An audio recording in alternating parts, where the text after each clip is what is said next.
बैठे है बमईपुर पटुआ के खार माँ ढोल बजा बाबा मोर। बैठे है बमईपुर पटुआ के खार ढोल बजा बाबा मोर। बैठे है बमईपुर पटुआ के खार। बैठे है बमईपुर पटुआ के खार माँ ढोल बजा बाबा मोर।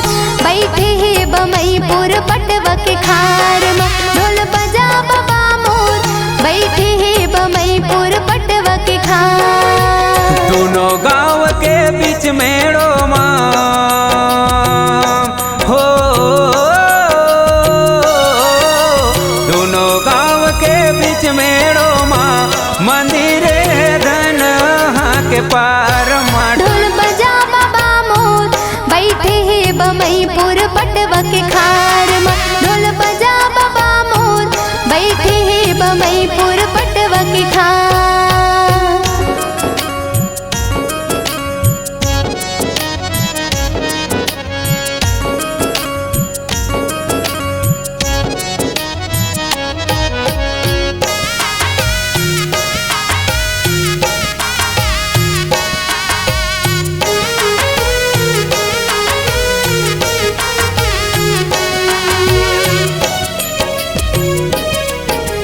चैत कुंवर मेला भरा थे जग जिवारा बोआए। जगमग जगमग ज्योत जले तोर लाल ध्वजा लहराए।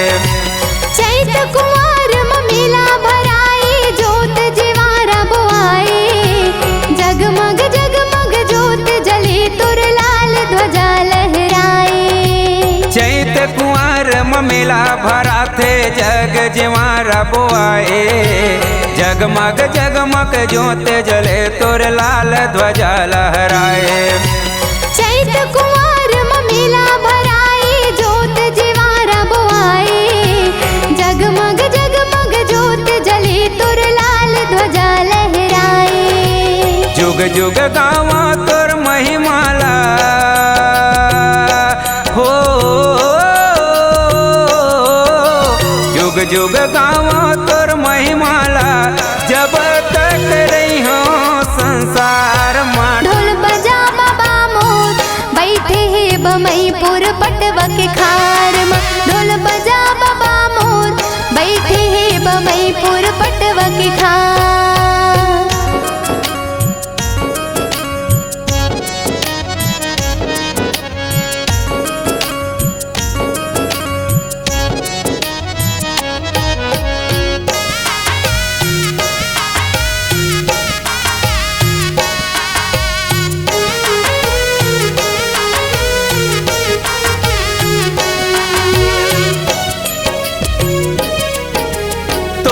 दरस दूरी हाल सब नर नारी मनयाते।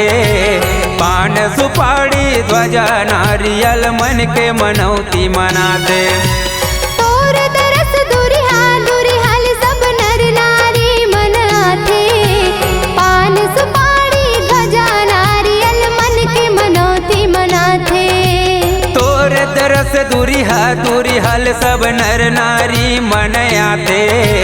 पान सुपाड़ी ध्वजा नारियल मन के मनौती मनाते।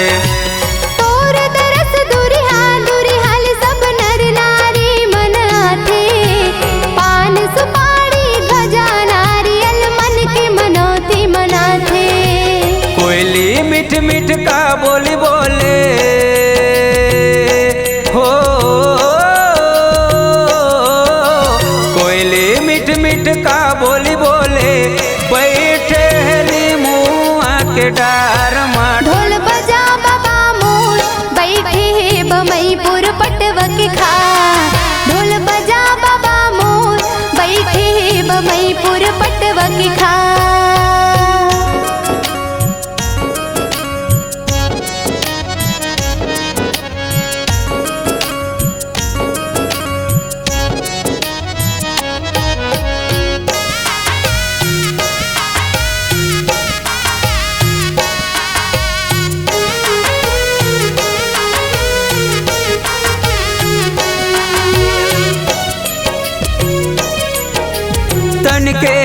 मन के बाती प्रेम के ज्योति जलाओ चरण पखारावा सुमा बाबा श्रद्धा के फूल चढ़ावा तन के दिया मन के बाती प्रेम की ज्योति जलाओ चरण पखारो आसुम बाबा श्रद्धा के फूल चढ़ावो तन के दिया मन के बाती प्रेम के ज्योति जलाओ चरण पखारावा सुमा बाबा श्रद्धा के फूल चढ़ावा तन के दिया मन के बाती प्रेम की ज्योति जलावो चरण पखारो आसुम बाबा श्रद्धा के फूल चढ़ावो पार लगा दे मोर नैयाला हो